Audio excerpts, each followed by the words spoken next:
G'day guys, it's Markee. Welcome back to another episode of r/relationship advice. If you do love today's bloody good content, I want you to sit back, relax, chuck a prawn to the barbie, interact with the video by commenting, obviously, and let's get right into it. Cheers. Posted by a throwaway account, titled, "Am I the asshole for interrupting my autistic brother's routine for my own physical pain? I, 17 female, have a brother, 15 male, who is autistic. He has a routine where he comes downstairs at night, watches TV when no one else is down, and falls asleep on the couch. Lately, my bed has become uncomfortable to the point of pain. For context, I have hyperflexibility / a connective tissue disorder and scoliosis, and as a result of my scoliosis, my shoulders are wonky, and my left shoulder blade grinds against my ribs, but also causes generic pain and means that too much pressure on my back for an extended period of time causes quite severe pain, such as laying on my mattress. My mattress is very old. It came from my older sister, who had it for 10+ years in somewhat mild-moderate use, and I've now had it for 5+ years. The foam on top of the metal frame has worn down, and now I can feel the frame no matter where or how I lie, and I wake up in quite severe pain. I also spend a couple hours winding down before I sleep, and so, as of late, I've been coming downstairs to watch the TV to wind down myself, so I spare myself from a couple of hours in the bed, on the mattress, and it does actually help. However, my brother has now decided to find it a problem, and this has caused arguments and issues. He also has brought our parents into this, who naturally take his side because it's his routine, don't break it, even when my issues are brought up. He just decided to go up and yell at my parents when I told him preemptively that I was going to come downstairs, and clearly my parents for once took my side, as he came down and gave me a bunch of verbal abuse. I don't do this every night, just the nights that I have the worst pain from several nights of no break, and I don't tell him that he can't be down.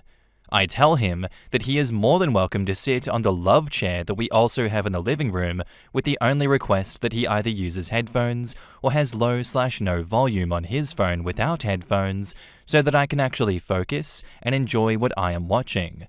However, he's decided that clearly that is the worst condition ever, and has his volume up full, which I know my parents will be able to hear. I feel bad, but I also know that I need to put my health first because no one else in this house will. My parents disregard my bountiful issues and tell me I'm overdramatic even when they themselves have it and have experienced it as they passed it down to me. Am I the asshole? Should I just suck it up? I do have a TV in my own room, but it's only accessible to watch on my bed, and he also has a computer in his room with access to everything. The TV has mad passwords, so it's not like he also doesn't have options. I don't know what that sentence means. If I need to add more context or information, please do tell me what. Thanks in advance. Things I think I should add. I'm in the UK, specifically Scotland. You Americans are very helpful, but Walmart doesn't exist here, unfortunately. I don't have a job. No one wants to hire a 17-year-old because most will quit to focus on uni. The NHS is shockingly unhelpful. It can take years for a referral. It took them 2 months before I had to phone them to email my teachers a note for accommodations for exams. I get rest breaks and have to have a heated and warmed room because my joints freeze up otherwise, which affects writing. My brother is definitely high functioning. He will live a relatively normal life with minimal limitations. Obviously, he has symptoms, and it does affect his day-to-day life, but he's 100% verbal and goes through school perfectly fine. My school has an autism unit specifically to assist people with a diagnosis. It has dimmed lights, no noise, is completely separate, supplies to listen to music to self-soothe that he was offered and declined. Something I forgot to mention, the reason that he had this routine is that he's too tall for his bed, and he can't sleep in it without pain. Sound familiar? However, my parents in this case are trying to rectify it. Here is where it diverts, and are searching for a new bed with a longer mattress actively. In the comments, Mad Jen says, "Your parents are the assholes. They should get you a new mattress." and they should have nipped this routine in the bud. I say this as an autistic person. You do your autistic child no favors by allowing them to run the household or have terrible sleeping habits. I mean, this is bullshit, since once he's an adult, he'll be able to control his own household and routine. However, he does need to learn to accommodate his sibling. They all share a house.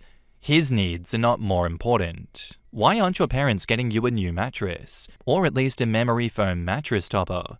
That would seem to be the sensible solution. You could get a memory foam mattress topper for under $50. Golden child scenario. Poor OP is the scapegoat for any disturbance. I grew up this way and saw the same patterns immediately in this post too. Such a shame. Not the asshole. Your parents need to buy you a new mattress. It's unconscionable that you were forced to sleep in an old, worn-out bed when you have a painful medical condition. Golden child was mentioned in the comments, but I think this is also a case of glass child syndrome, where in this case OP is not your typical glass child that we see in these stories where they are completely functional and the contrast between them and the child with extremely high needs is very apparent. I would say OP's needs are just as important as their brothers, but in this case, it genuinely reads as a situation of the squeaky wheel gets the oil. I understand that routines are important for autistic people, but that doesn't mean that he, the brother, outranks OP's health and well-being, let's be honest. You're not banning him from the living room. You're not demanding he change everything in his routine. There's nothing wrong with you asking for shared use of a common space for a few nights when your shared pain that all of your family obviously experiences is playing up. I don't get the duality here. Why are your parents minimizing your condition while actively going out of their way to fix his? You both have legitimate needs, but only he is being accommodated here consistently. Do they not care about the damage they're doing to you as well? I don't think you have to suck it up in this case.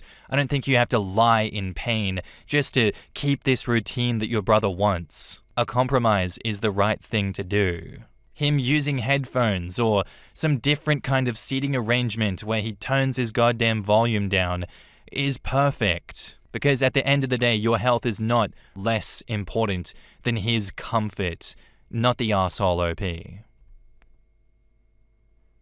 And now, onto the update. Sorry for not being around to update or respond for a while. I took several people's advice. I told my brother that I was down because my bed was so violently uncomfortable, and he brought it up to my parents. I read this post to my parents, but I changed the ages, genders, and the hobby so it sounded like another person. Essentially hid it. At the end, I told them that I felt the same and related to the story and how bad my back pain was. I told them how I couldn't lie on one side without big red marks where I had been laying even after only 10 minutes, and I got grounded for being ungrateful, rude, and dramatic. For about 2 weeks. I only just got my phone back to update you all. The good news is that me and my brother, mainly him, wore my parents down and I got a new mattress. A cheap memory and high-density foam one off of Amazon. Only 76 quid on an offer. Normally 89 or something. And it's been the dream. I'm no longer in so much pain. It's so good on my back. Medium firmness, not too hard, not too soft. My joints aren't angry at me as much, and I genuinely sleep for over 10 hours each time. It's amazing. I feel well rested for the first time in months. Other good news, I completed an interview for a university, have another for a college, and have an unconditional for a year course to lead me into the main course I want because I didn't meet entry requirements, and I got my Christmas money, which I will splurge on my dream piercings because I deserve that shit. I thought that I should update you all now that I'm finally able to. Thank you all for your advice, offers, and just general help and support. You gave me the confidence to sort of stand up for myself, and it got me exactly what I needed. Not only against my parents, but against my brother's aggressive tendencies when I challenge him when needed, which is getting more common as he ages. Thanks again. In the comments, Danny Bake says, The fact that it took your brother wearing them down to finally get you a mattress is appalling. I'm glad that it all got sorted out though. Yeah, I'm glad that OP managed to figure out a way to work with their brother on this, to get the result they needed. Their parents are awful. I'm hoping this turns a leaf for them, honestly. My brother and I both have mild forms of autism, what used to be called Asperger's. But he's the golden child, and I was forced to learn how to heavily mask because I'm the eldest. He caught on to how we were treated differently around the time that he hit double digits and started using it to get both of us things. Being able to stick to your routine as an autistic person is great and all, but you also need to be able to cope when things aren't a part of your routine. If they've only been taught to stick to routines, then they're not equipped to deal with real life and when it inevitably throws a curveball. I'm so glad that once your brother actually stopped and listened, that he realized the issue and went to bat for you. It doesn't sound like your parents would have relented on your word alone, which sucks. Enjoy that mattress. I'm genuinely surprised that your brother had the gumption to actually stand up to them with you. Because usually in stories like this, the golden child gets a bit of a complex and just sides with the parents and screws over the OP. For no genuine reason other than they have a complex, they feel powerful in the position that they have above OP, and that they can sick their dogs on the poster. And all it took was a 70-pound mattress to fix this basic problem that you were dealing with. What is wrong with them grounding you for explaining your health issues? I genuinely want to know what they thought they were going to achieve with doing that one. That is psychotic behavior. I'm going to give your brother a pat on the back though, because I think him working with you shows growth. That maybe the growth was there all along and he was a good person that wasn't always troublesome and overburdened with being the golden child. But I am pleasantly surprised that he stood up for you and advocated for you here. Also, won't lie, I'm jealous. I wish I could get 10 hours of sleep like that. I can get 7 to 8 on a good night, but 10? You're just bragging now. Screw you, man. I'm gonna change it to you're the asshole after that. Just kidding. Thanks for the story, thanks for the update, and keep on keeping on, OP. Our next post is by user Bedroom Educational 94, titled, "Am I the asshole here for being upset that I'm treated differently than my siblings? I, female 38, am the middle child out of 3 living children belonging to my parents. My sisters will be referred to as 1, female 46, and 3, female 33. Their partners are Sam, male 40, and Daniel, male 34. When we were children, my mother, female 65, renowned for her excellent cooking, began a tradition where, when it was your birthday, you could choose anything you wanted, and she would make it for a family dinner to celebrate the birthday person. I'm a December baby, and always struggled with my birthdays getting snowed out or no one being around to celebrate due to holiday travel. I'm referring to school friends here. My family compensated by holding off until I agreed to decorate for Christmas, and of course, we had the birthday dinner. When I graduated high school, I went off to college 6 hours from home. I would come home for every break and every holiday. In 2010, when I asked about when we could fit my birthday meal into my visit, my mother looked me in my eyes at a family member's wedding at the weekend after Thanksgiving and told me that no one wants to cram another family meal in between Thanksgiving and Christmas. I beg to differ. At this point, she went up and asked the band at the wedding to sing me happy birthday. The band announces that they've been asked to celebrate a guest's birthday, but would like to remind everyone that the bride's birthday is the following day. Humiliating, but okay. Moving on. From that incident on, I've only received 2 birthday meals. 2. I was 24 then. Fast forward to my 30th birthday, my then partner, and father of my child, called my mother and arranged for me to have a birthday meal with my family for the first time in 6 years. We split up later that year, and I wound up living with my parents, along with my daughter, at the time female too. The following year, my daughter cried to my mother that no one would throw a birthday for me, so my mother did a dinner for me that year also. Oh, that's so cute. I am now 38 and have not had a single dinner since. My siblings both received their birthday dinners every year without fail, as do their partners and my oldest sister's 2 grown children. One of them also went away to college but was still never skipped. The other sibling's husband and 2 grown children have also never been skipped for birthday meals. I've let my family know that this hurts me, and I have begged repeatedly for the reason that I am treated differently. I've never stolen, been to jail, done drugs, harmed anyone. I don't know why I get treated like the throwaway family member. I am constantly gaslit and told that I'm dramatic, to get over it, that I'm full of crap, etc. I gave birth to my 2nd biological child. I got married and welcomed a beautiful stepchild and my own son since my breakup with my daughter's father. My family ignored my husband when he asked if he should throw a baby shower or if they would. They lied to my 2 closest college friends and said they would do something and invite them to attend when my friends offered to put something together. Spoiler, there was no baby shower. My mother is now telling anyone who will listen that it's because you never throw a shower after the first baby.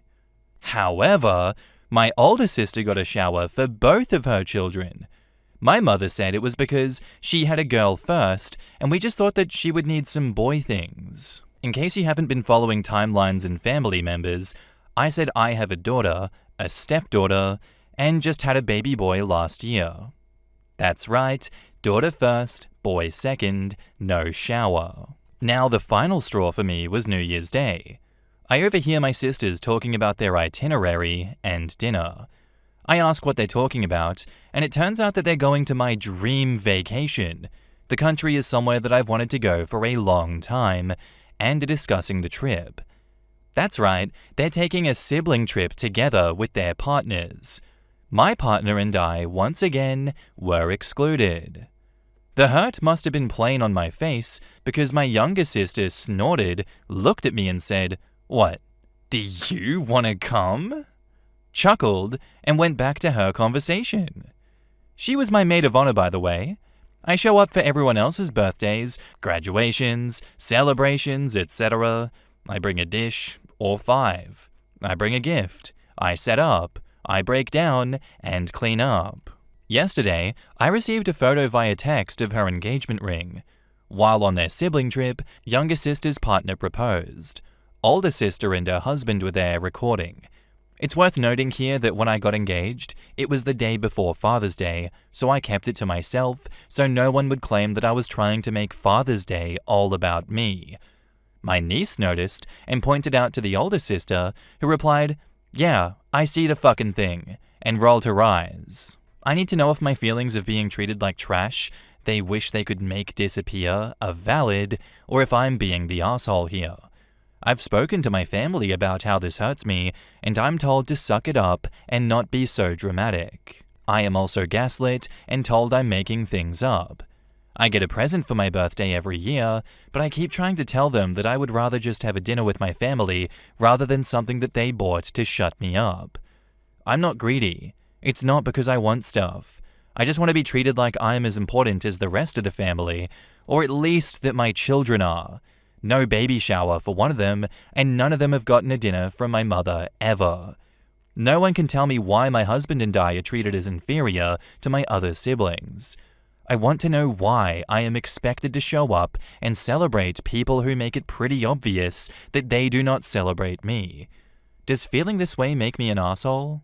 In the comments, Ajax says, "Jesus, they don't like you." OP says, "I'm a decently self-aware person. I'm self-aware enough that a long time ago I realized I was being singled out and I asked for an explanation.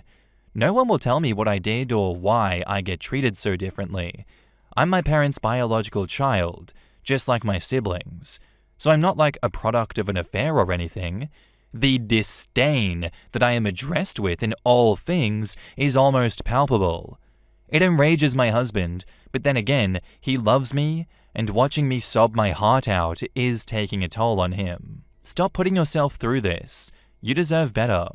Your partner knows it, and your daughter knew it. Step back and prioritize the people who love you and treat you like they love you. Not the asshole. Go no contact and cut your toxic family out of your life. OP says, this is unfortunately the conclusion that I've come to also. Unfortunately, my parents are my landlords, so I have to find a new place to live before I can go full no contact. They've stuck to calling me delusional and problematic for so long. I just had to know if I was really being overly sensitive, or if I have the right to hurt as much as I do over this. Why the fuck are you even still bothering with these people?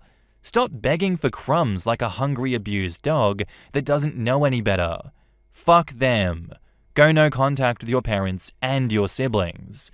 OP says, this hit hard. That's exactly how I feel. I know it's so easy to tell people to go no contact and to stay away from family and everything like that, but when you see other people with really amazing families and interconnected networks, it's hard not to be jealous of those communities that you don't get to be a part of and you're excluded from your own. And for that reason, I don't blame OP for sticking around for all these years, because maybe if you show up and give them something of equal value, like grandkids, another son, you treat them how you would like them to treat you, maybe eventually it changes. But at this point, when is enough enough, OP? Let's be honest. It's another one of those posts where the writer is looking for permission to kind of detract a bit, pull away, put themselves first after not putting themselves and their family first for so long. There's such a long pattern of being treated like an optional extra in your own family. You're expected to show up for them while they spit in your face. They know that what they're doing hurts you, and they keep doing it anyway. You just need to pull back. You need to stop bending over backwards for these people. You need to invest your time into probably your in-laws, your kids, your husband, your family, your friends, people that actually care about your presence. You're not wrong for wanting to feel included, but waiting for them to change is what is going to keep reopening this wound and hurting yourself non-stop. It is not worth the effort. And now, onto the update. I'm back with a not very surprising update to my post from 9 months ago. I read through all your comments, and sometimes when I question myself, I go back and read them again. I took everyone's advice and have cut all contact with my mother. My siblings are on very low contact, and they understand why, and my father is scrambling to figure out what to do. I've not been to a single family function since St. Patrick's Day dinner last year. I blocked my mother on everything: phone, social media, email, etc. It took almost 4 months before what a lot of you predicted finally happened. Now that I'm not around to be blamed, abused, and humiliated, my mother is lashing out at everyone in turn to see who she can abuse and still get everyone to shut up and let her be right. Recently, she went to have drinks with both of my sisters and my adult niece. I'm getting this information secondhand from my younger sister and niece during a recent meetup, and while they were waiting on their drinks at a locally owned distillery, think very small business vibe, very community forward despite being an establishment for alcohol, my mother took it upon herself to loudly cuss at someone's school-aged child for opening and closing the door too many times and letting the cold air in. My niece, being a smart and reasonable person, said something to the effect of, "Whoa, he's just a kid." At which point, my mother proceeded to shred my niece publicly. My niece has a lot of anxiety, and she worked really hard to get to a good place mentally, and my mother has never spoken poorly about her or said anything unkind to her. But that has now changed. My mother said a lot of things that I do not know verbatim. Again, I wasn't there, no contact at all. But I was told essentially she dressed my niece down for being disrespectful and much more. My niece is obviously devastated, but is handling the situation with grace. Who's Grace? My father, on the other hand, is torn. After I went no contact with Mother Dearest, my father came to my home and asked me to explain it to him. So I did, in detail. And this man has been so indoctrinated into sticking his head in the sand after yelling, "Listen to your mother," that he can clearly see why I'm hurt and that this is wrong, but still slips into either defending her or discrediting me with phrases such as, "So what?" or "Oh, big deal." He showed up on my birthday with a card and a gift and to sing happy birthday to me. He's trying, but he has to unlearn many of the things that have been normalized throughout the years. My father is a recovering alcoholic, and whether it was because he was so boozed up that he couldn't step in, or because he was hiding from my mother's wrath and disgust at raising 3 kids while he was passed out in the yard, he's not really used to analyzing my mother's family decisions and overriding them. It makes him uncomfortable. So he reverts back to supporting whatever my mother has decreed, unless you call him on it in great detail. I told him that I will not continue to do this as it's unfair to me, and is also exhausting, and that if his default is going to be to say that I should just get over it, then he will be the next one blocked on everything. He's been tiptoeing around ever since. I think he's afraid to lose access to my kids. He's now been begging oldest sister, niece's mother, to address things with my mother. He asked her to talk about backing off on the kids before she blows up the whole family. Up until the incident with my niece, I was allowing my children to go visit with my parents whenever they wanted. I've come to find out that my middle child in particular has heard all manner of nasty things that my mother has said about all of her parents. I say all because it's not limited to myself and my husband, but she apparently has also voiced her opinions of my daughter's bio father as well as his wife. I had to have an unfortunate discussion with my child to tell her that it is not okay to talk about people like that, and that if her grandmother continues to say hurtful things when she's around, I won't be able to let my children go visit anymore. My oldest child, technically stepdaughter but still my kid, no longer wants to visit her at all because she overheard my mother refer to her as Piggy, Dessert Kid, and Oinker at my nephew's grad party, and never told my husband and I. I knew my mother had used some inappropriate words to express her fake concern over my daughter's weight gain. She was 9 at the time. Kids go through phases. She wasn't obese, just got some chipmunk cheeks until her next growth spurt. And it was one of my main sticking points when my mother and I were arguing about how she treats my family. The final straw for me was finding out that she had said these things within earshot of my kid. In the comments, Specialist Storm says, "I'm very proud of you for cutting off contact with your mother. I know that must have been very hard. I'm also glad that you're teaching your kids that they can set boundaries as well. I only wish you the best, and I hope that perhaps someday your mother might seek help, but do not hold your breath on that one." So this has addressed your mother's shit behavior by what about your siblings treating you like shit? OP says, "Turns out my siblings just believed her. When I went no contact with her and they were both faced to take a good hard look at why I wasn't showing up anymore, they finally realized how badly I was treated. They've both been going a bit out of their way to make sure that I know that I'm welcome in their homes, to invite me to do things that the mother will not be at, etc. It isn't perfect accountability, but at this time for me, understanding and better behavior, as well as a bit of effort, speak volumes. We were all raised by this person, so forgiving my siblings for acting how they did while following our mother's example is where I am for now. I won't tolerate being treated poorly again, and they realize that.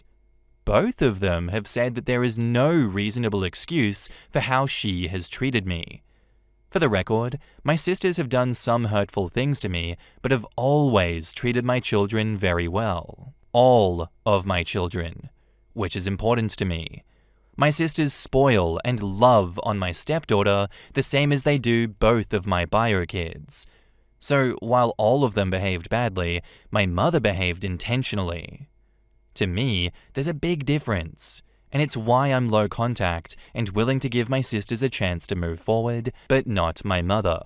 There was actually an incident that made me cut my mother off that involved her ditching plans with me in favor of my youngest sister.